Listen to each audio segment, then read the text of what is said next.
नाम डॉक्टर संगीता मिश्रा है और आप मुझे देख रहे हैं मेरे अपने यूट्यूब चैनल पर। आज मैं बात करने वाली हूँ पोस्टपार्टम डिप्रेशन के बारे में। पोस्टमार्टम डिप्रेशन के बारे में बात करना बहुत ज़्यादा इम्पोर्टेंट है, क्योंकि मुझे लगता है कि ये बहुत सारी फीमेल इस प्रॉब्लम को फेस कर रही हैं और कहीं ना कहीं उनको इस चीज़ का नॉलेज नहीं होता या फैमिली वाले को उसका नॉलेज नहीं होता, इसलिए वो उससे बाहर नहीं निकल पाती हैं और वो ट्रीटमेंट लेने के लिए तब जाती है जब वो केस बहुत सीवियर हो जाता है। बीइंग अ फीमेल मुझे लगा कि मुझे इस टॉपिक पर बात करना बहुत ज़रूरी है। जानते हैं कि पोस्टमार्टम डिप्रेशन क्या होता है। पोस्टमार्टम डिप्रेशन का मतलब कि डिप्रेशन जो आपको डिलीवरी के बाद आया है, आफ्टर चाइल्ड बर्थ, बच्चा होने के बाद आता है। डिप्रेशन मतलब कि क्या? डिप्रेशन मतलब कि जहाँ पर आपको सैडनेस, इनडिफरेंट, किसी काम में मन नहीं लगना, lack of interest, negative zone में, उदासी के जोन में चले जाना, जहाँ पर किसी काम में इंटरेस्ट नहीं लेना, किसी इंसान में इंटरेस्ट नहीं लेना, जो आपका डे टू डे का काम है कहीं ना कहीं वो अफेक्टेड हो जाता है। बच्चा जब बॉर्न होता है तो वो फेस और प्लस 9 महीने का जो प्रेगनेंसी का पीरियड होता है, इस पीरियड में एक औरत, एक फीमेल बहुत सारे मेंटल, इमोशनल और हार्मोनल चेंजेस से गुजरती है। तो ये जो चेंजेस होता है इसके वजह से कई बार वो डिप्रेसिव फेज में चली जाती है। जनरली जब बच्चे का डिलीवरी होता है तो जो प्रोजेस्ट्रॉन है और जो एस्ट्रोजन हार्मोन्स है, थायराइड हार्मोन, इनका लेवल नीचे चला जाता है, जिसकी वजह से फीमेल थोड़ी सी थकी हुई, डलनेस फील होता है, लिथार्जिक फीलिंग आने लगती है, उसको कामकाज में मन नहीं लगता है, जल्दी जल्दी से रोना, इमोशनल हो जाती है, नींद वगैरह उसकी अफेक्टेड हो जाती है। लेकिन ये जो पीरियड है ना, ये 2 से 4-5 दिन का ही होता है, मतलब एक हफ्ते में ये रिजॉल्व हो जाता है अपने आप से, और इसकी इंटेंसिटी भी बहुत ज़्यादा नहीं होती है। लेकिन अगर इसकी इंटेंसिटी बढ़ जाए, सिवियर हो जाए और कंटिन्यूसली रहे, 2 हफ्ते, 4 हफ्ते, 1 महीना, 2 महीना, 3 महीने, इस तरह से लगातार अगर तकलीफ हो रही है और पर्सन के बिहेवियर में चेंजेस आ रहा है, तो आपको मेडिकल हेल्प लेनी चाहिए। डिलीवरी के बाद पर्सन जो होता है ना, बहुत सारे मेंटल, इमोशनल, फिजिकल और बिहेवियर चेंजेस से गुजरता है और ये चेंजेस उसके अंदर आने लगते हैं। तो कुछ लोग इससे कोप अप कर लेते हैं और कुछ लोग नहीं कर पाते। जो लोग नहीं कर पाते वो फिर डिप्रेसिव फेज में चले जाते हैं। अब ये डिप्रेशन का भी इंटेंसिटी माइल्ड, मॉडरेट और सीवियर में जा सकती है। अगर इस तरह की कोई भी चेंजेस फीमेल के साथ हो रहा है तो आप उसको डॉक्टर को दिखाइए और मेडिकल हेल्प लीजिए, ताकि वो तुरंत वहीं पर ठीक हो जाए और उसकी तकलीफ बढ़े नहीं। अभी जानते हैं कि ये बेबी ब्लूज़ क्या होता है। बेबी ब्लूज़ के बारे में जैसे मैंने बताया कि फीमेल का जो मूड स्विंग हो जाता है, उसकी नींद नहीं पूरी होती है, तो जिसकी वजह से चिड़चिड़ाहट होने लगती है, छोटी छोटी बात पर चिढ़ने लगती है, रोने लगती है, इमोशनल हो जाती है, या जैसे मैं चीज़ों को हैंडल नहीं कर पा रही हूँ। ये शॉर्ट पीरियड के लिए होता है, ये जनरली 2 दिन से स्टार्ट होता है और 1 हफ्ते तक लास्ट करता है। उसके बाद वो उस चीज़ में अडॉप्ट हो जाती है और ये धीरे धीरे कम हो जाता है, ख़त्म हो जाता है। लेकिन अगर ये लंबे टाइम तक बढ़ रहा है, कंटिन्यूस पीरियड तक हो रहा है और इसकी वजह से जो फीमेल है अपना डेली रूटीन जो है बराबर से कर नहीं पा रही है, मेंटली डिस्टर्ब रह रही है, तो आपको मेडिकल हेल्प लेनी चाहिए। जानते हैं कि जो पोस्टमार्टम डिप्रेशन होता है उसमें किस तरह के सिम्टम्स आते हैं। जो बेबीज ब्लू है, यही सिम्टम्स अगर इंटेंस हो जाए, बहुत सीवियर हो जाए और ज़्यादा समय तक रहने लगे, तो ये पोस्टमार्टम डिप्रेशन में कन्वर्ट हो जाता है। अब ये जनरली जो होता है 2 वीक तक, अगर बेबी ब्लूज है तो 1-2 वीक में ठीक हो जाता है। लेकिन अगर 1-2 वीक से ज़्यादा हो रहा है, 3 वीक, 4 वीक, 1 महीने, 2 महीने, 3 महीने, इस तरह से चल रहा है, तो ये पोस्टमार्टम डिप्रेशन में आ जाता है।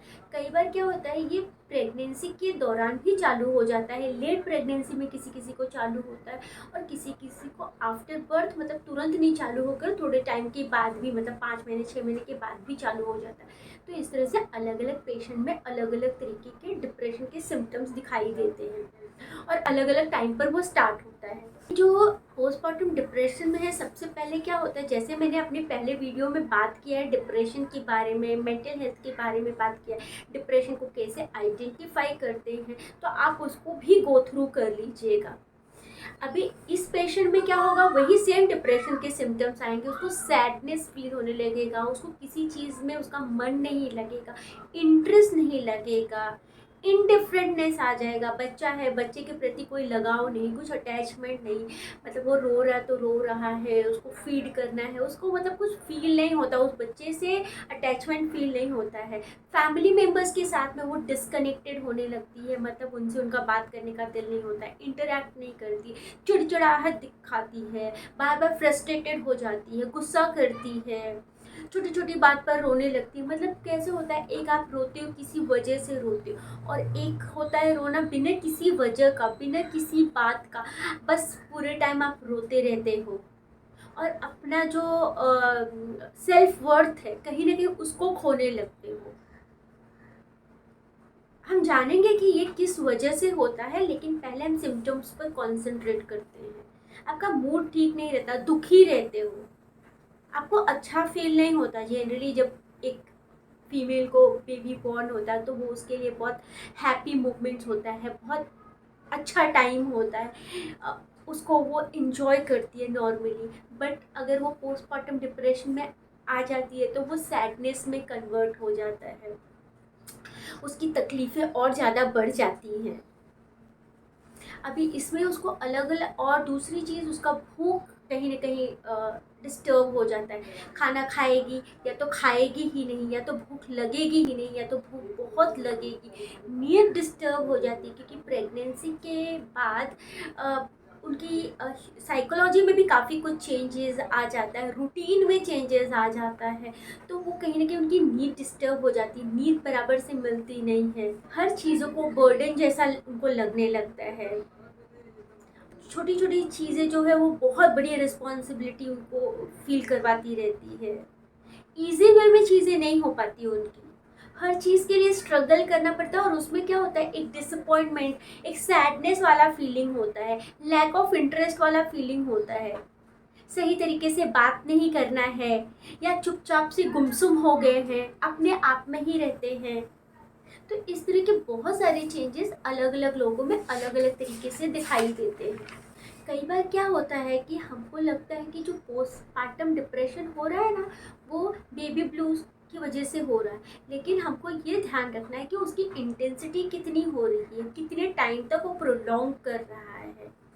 अगर वो ज़्यादा टाइम तक कर रहा है तो आपको डॉक्टर को दिखाना है, इस इम्प्रेशन में नहीं रहना है कि ये नॉर्मल है, बेबी ब्लू की वजह से हो रहा है। सिम्टम्स की जो मैं बात करूँ ना, तो कई बार क्या होता है कि जो फीमेल है ना, उनके अंदर उनको एक तो अपने बच्चों के लिए अटैचमेंट फील नहीं होता है, सैडनेस में चले जाते हैं, इनडिफरेंटनेस, किसी से बात करने का मन नहीं करता, उनको ऐसा लगता है कि वो जो भी चीज़ कर रहे हैं ना वो सही नहीं कर रहे। किसी किसी फीमेल को ऐसा लगता है कि वो बेबी के लिए जो भी कर रहे हैं वो इनफ नहीं है, वो बराबर या तो सही नहीं है, या तो जितना उनको करना चाहिए वो बराबर से कर नहीं पा रहे हैं। तो उसकी वजह से वो खुद को ब्लेम करने लगते हैं, गिल्ट में जाने लगते हैं, अपने आप को बार बार दोषी ठहराते हैं कि नहीं मैं सही नहीं कर रही हूँ, मैं सही अच्छी मम्मी नहीं हूँ, इसलिए मैं अपने बच्चे का केयर नहीं कर पा रही हूँ। तो इस तरह से काफ़ी नेगेटिविटी उनके अंदर आने लगती है, वो होपलेस हो जाते हैं, और एकदम लाइक मैं कुछ कर ही नहीं पा रही हूँ, मैं किसी के लायक ही नहीं हूँ।